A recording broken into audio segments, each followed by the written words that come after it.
Que se passe-t-il dans la tête d'une personne autiste quand elle est prévenue au dernier moment? On va voir ça dans cette vidéo. Qu'est-ce qui se passe? Je vais vous expliquer tout ça, vous ouvrir un peu mon cerveau pour détailler un peu les différentes étapes et la manière dont on fonctionne. Alors, qu'on soit bien d'accord, être prévenu au dernier moment par une personne, par une machine, un téléphone, un affichage, voilà. Alors, dans un premier temps, toutes les phrases, en ce qui me concerne, qui commencent par au fait ou sinon ou, finalement je redoute toutes ces putains excusez, toutes ces phrases. Je redoute toutes ces phrases parce que en fait, je sais que derrière, va y avoir quelque chose de difficilement gérable. Ou les phrases encore plus directes. Par exemple, dans le monde du travail, quelqu'un qui rassemble un peu, il fait, alors, il y a un petit changement. Hein, le gars, il annonce direct, il utilise le mot changement, en fait. Là, tout de suite, ça crée beaucoup de dysfonctionnement interne en nous. On va expliquer pourquoi. Puisqu'en fait, déjà, il faut savoir que si vous êtes autiste, il y a de grandes chances que vous le soyez en regardant cette vidéo. Il faut savoir que on a besoin de cadres, de repères, de structures. On parle de rigidité cognitive. C'est pas que nous soyons bornés, têtus, psychorigides. Ça peut donner l'impression, c'est sûr. Mais notre fonctionnement est tel que notre structure cognitive fait que l'on a besoin de choses claires, carrées, organisées, structurées. Et donc, dans le développement, dans le déroulement d'une journée, on a une succession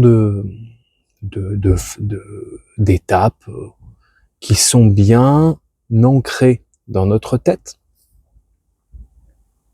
Et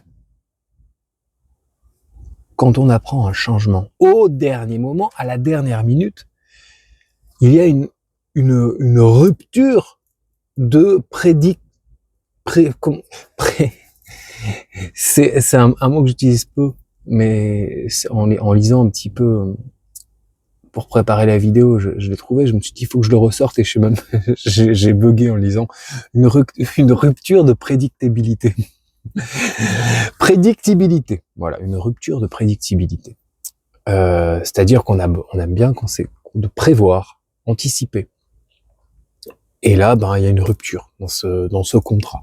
Et cette annonce qui est faite, au fait, on va faire la réunion maintenant, pas dans 2 heures, c'est maintenant qu'on fait la réunion. Oh!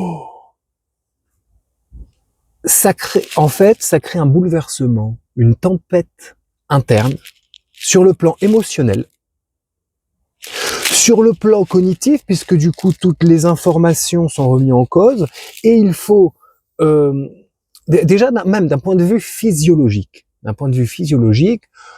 on est alors en ce qui me concerne, dites-moi si vous avez quand on vous annonce quelque chose d'une forme, un changement d'emploi du temps, enfin voilà, moi déjà mon cœur s'accélère. J'ai une sensation d'oppression dans la gorge. J'ai chaud. J'ai même limite la goutte là qui va perler le long de. Vraiment, ça peut paraître caricatural. Alors, décidément, aujourd'hui, je bug dans mes mots. Je suis désolé.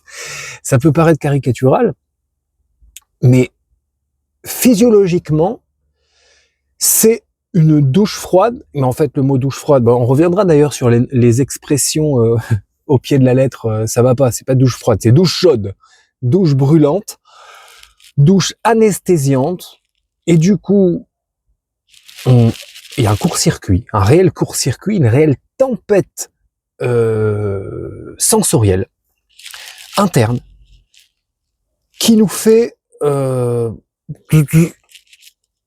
qui entrave notre bon, on peut pas une personne neurotypique va faire ah zut alors c'est dommage, d'accord, oh qu'est-ce que je suis embêté. J'exagère. Ah, bon, alors on va trouver une autre solution. Oh ben c'est pas grave, c'est pas comme ça que ça se passe chez les personnes autistes. C'est pas comme ça que ça se passe. On a une intolérance à l'incertitude, à alors excusez-moi, je pars à nouveau dans tous les sens. J'en étais sur la physiologie. Donc d'un point de vue physiologique, à l'intérieur c'est compliqué et à l'extérieur aussi, puisque là ça se voit. Ça se voit, on change de tête, on marque un temps d'arrêt. On peut pas être en train de faire quelque chose. On est obligé de marquer un temps d'arrêt dans l'action qu'on est en train de mener. C'est obligatoire. Et là, le souci, c'est que il y a une double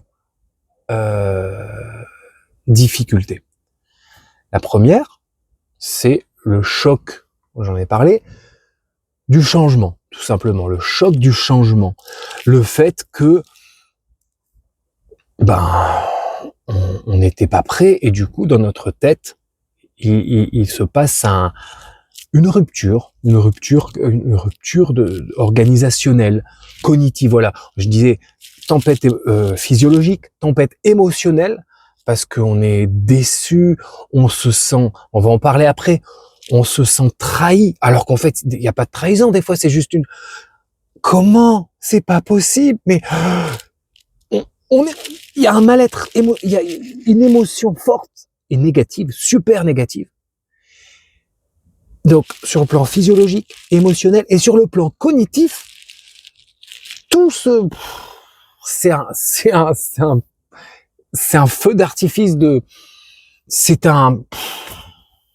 je n'ai même pas les mots pour décrire ça. Donc, ça, c'est le premier choc. Et le deuxième choc, c'est que non seulement on doit encaisser ce changement anodin. Et oui, c'est ça qui nous différencie des personnes neurotypiques, c'est qu'une personne neurotypique va passer au-delà.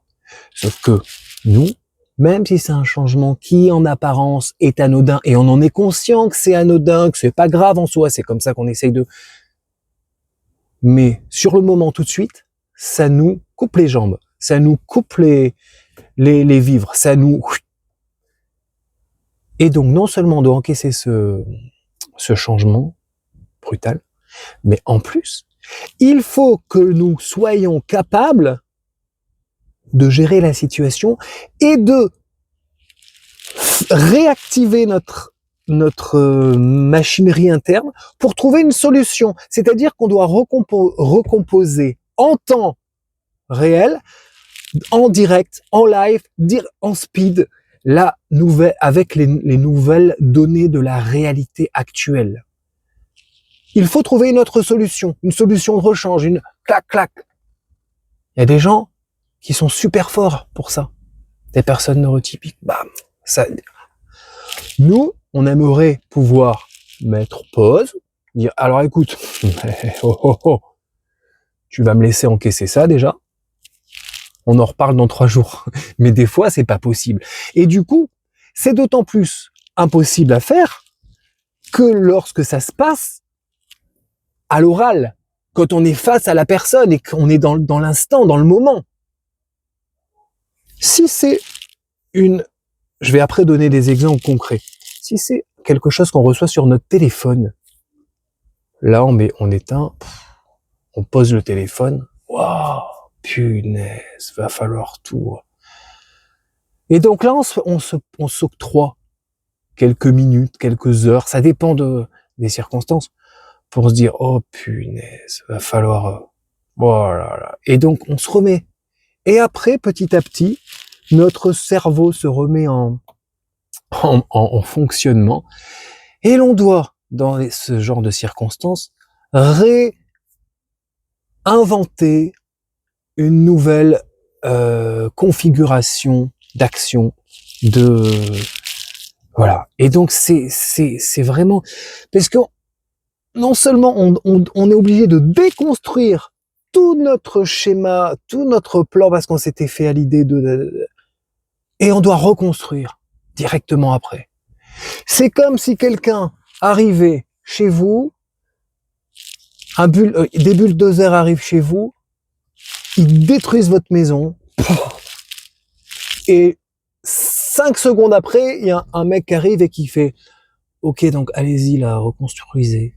Ah, vous savez pas construire? Eh ben appelez des gens, appelez les ouvriers, faites les machins. Allez, c'est maintenant, c'est tout de suite, on reconstruit tout de suite, tout de suite, tout de suite. » C'est exactement ça.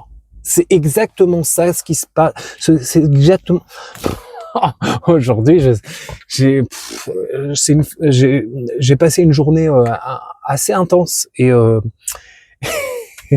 excusez-moi, je sais plus parler. Bon, on va comment on va voir je vais vous donner des petits exemples juste perso, truc tout simple. Par exemple, tous les mardis soirs, ben là on est mardi là. J'ai rendez-vous à une heure bien précise tous les mardis soirs depuis plusieurs années avec mes 2 collègues qui font de la musique avec moi. Et tous les mardis soirs, on se retrouve tous les 3, plac, c'est carré, de telle heure à telle heure, voilà. Des fois ça arrive, je me suis préparé un peu, mais et j'adore, la musique fait partie de mes intérêts spécifiques, mes passions tout simplement. Et ben, quand sur mon téléphone je reçois « Ouais, salut les gars, ce soir ça va être compliqué, je vais pas pouvoir, blablabla, je suis malade, bref. » Du coup, la répète, ça va pas être possible. Je suis effondré. Je ne peux pas faire autrement. J'ai envie de pleurer. J'ai beau me dire, mais c'est bon, tu as déjà vécu ça plusieurs fois, dadada. Je sais qu'il me faut du temps. Plusieurs minutes, voire plusieurs heures, des fois j'y pense, si c'est le matin qui font toute la journée, pour encaisser la nouvelle. Je sais pertinemment que cette nouvelle n'est pas grave, que c'est rien, c'est pas grave, nanana. Mais, émotionnellement, physiologiquement, cognitivement, ça me bouleverse, ça me détruit, ça me renverse. J'ai beau être conscient que ce n'est rien, et aussi en tant que personne autiste, on a du mal à hiérarchiser nos émotions, à hiérarchiser les priorités. On met tout sur le même plan. Je suis bien conscient, je prends 5 secondes de recul, je dézoome, que oui, c'est pas une histoire de mort, d'enterrement, voilà, ou de trucs hyper graves. Mais ça me détruit. Et du coup, heureusement que c'est par texto, et là, il me faut du temps pour après j'envoie. Ils le savent plus ou moins, mes collègues, mais bon, ça change rien.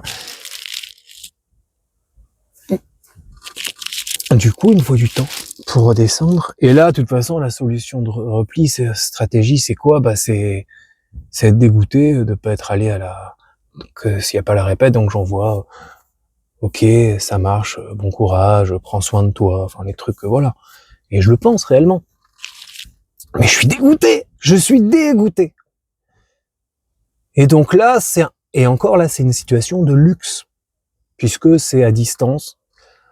Voilà, et après je réorganise, en fait finalement de telle heure à telle heure, dans ma tête, je m'étais visualisé en train de faire ça, en train de prendre la voiture, tout ça, tout ce cheminement, il est prévu, cette fameuse prédictibilité que j'arrivais pas à dire tout à l'heure, cette fameuse prédictibilité.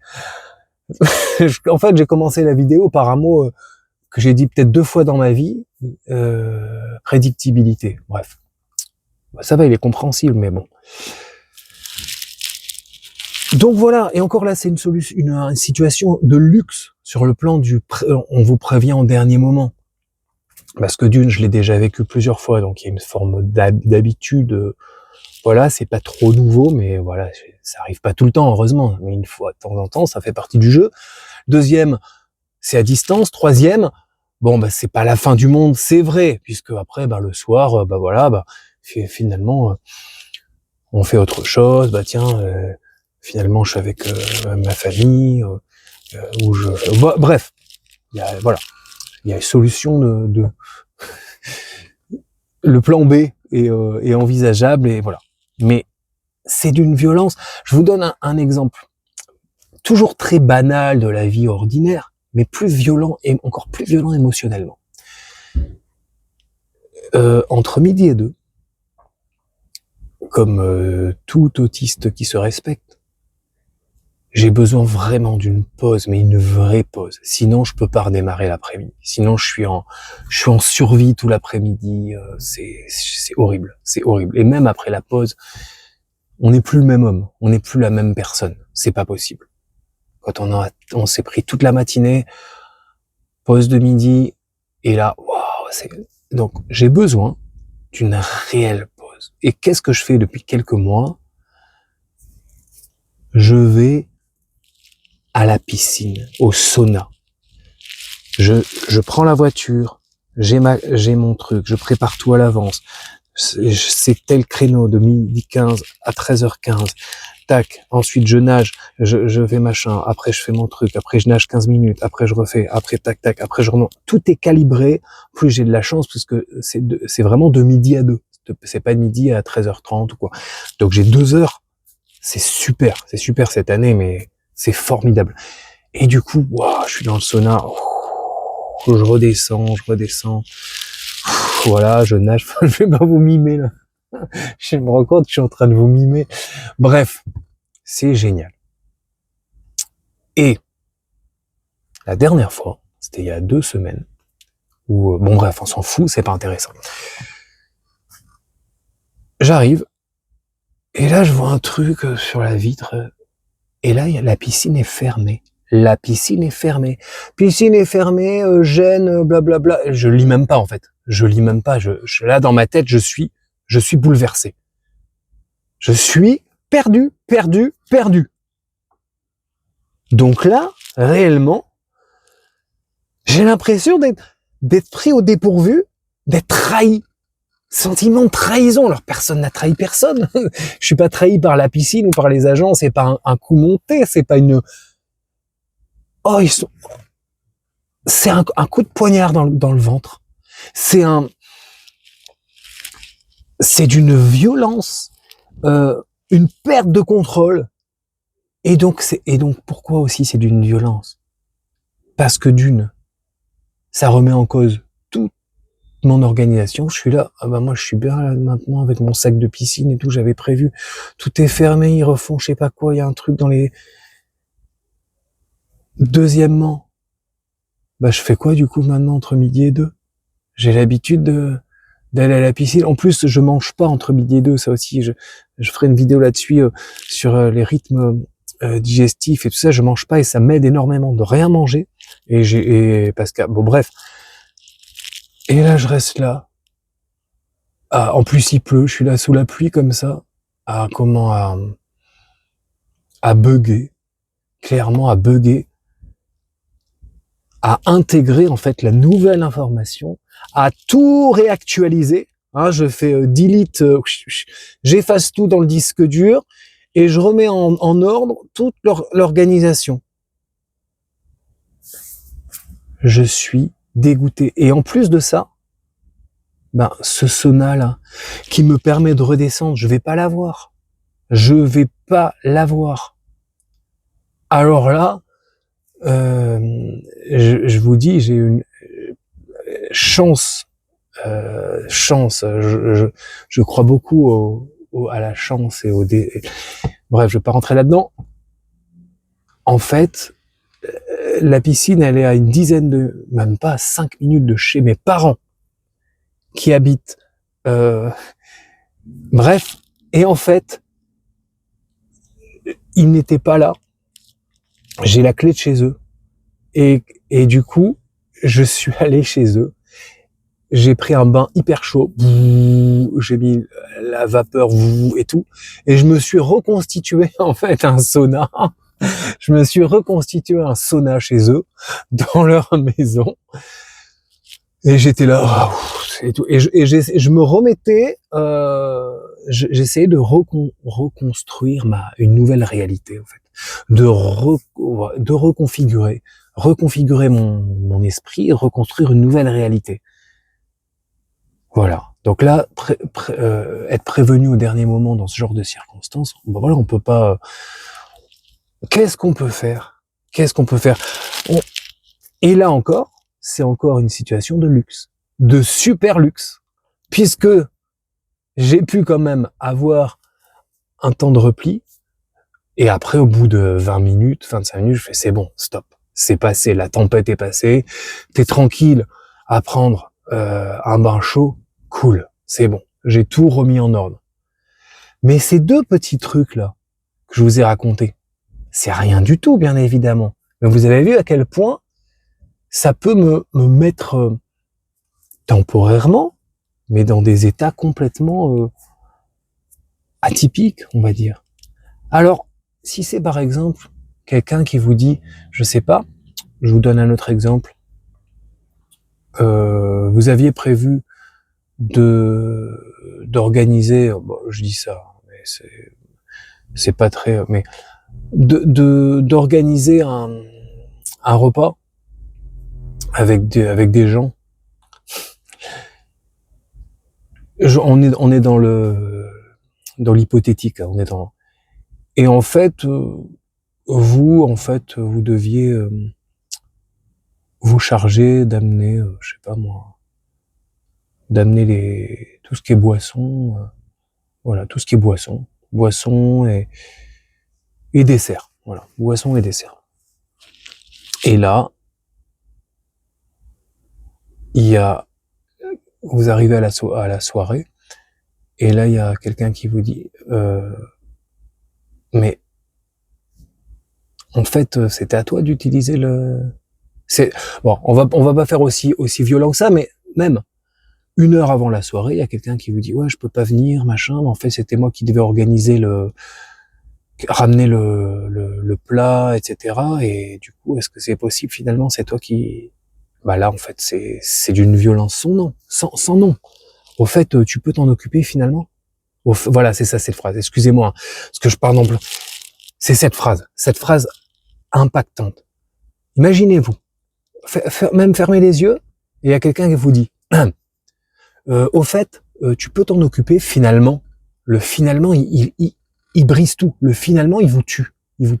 Tu peux t'en occuper finalement. Attends, finalement, quoi? Finalement, dans ma tête là, j'ai galéré à me dire, en fait, moi, je fais ça, puis ça, j'organise ça, je viens, et donc, toi, tu t'occupes de ça, toi, tu fais ça, et là, tu me dis, finalement, on va faire autrement.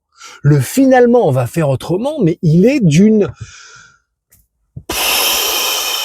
violence inouïe. Puisque,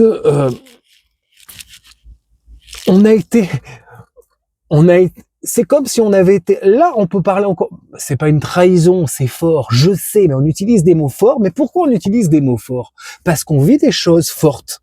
On utilise des mots forts parce qu'on vit des émotions fortes. Donc on met des mots forts sur ce que l'on vit. C'est pas plus compliqué que ça. Donc on a été trahi par, vous avez vous devez prendre le train ou le bus, même le bus. Vous devez monter dans un bus, et vous prenez le bus de machin et tout, et vous êtes tac, et après vous avez le bus de 17h20. Et là, en fait, vous voyez, bus de 17h20, du coup, ce sera celui de 18h, je sais pas. C'est pas possible. Vous êtes en état de sidération. Alors ceux qui sont à côté de lui, ils font oh là là, non, non, non, non mais c'est pas possible. Oh, mais en fait, 5-10 minutes plus tard, ils papotent. Oui, sinon, voilà, ils ont eu leur petit temps de. Et vous êtes toujours là, vous êtes flingués, parce qu'en fait, c'est décalé de, on va dire, allez imaginer, c'est 35 minutes, ça vous flingue tout, parce que bah ouais, mais moi j'ai. Et là, vous avez l'impression d'avoir été trahi par la vie, en fait, tout simplement, trahi par l'algorithme de la vie.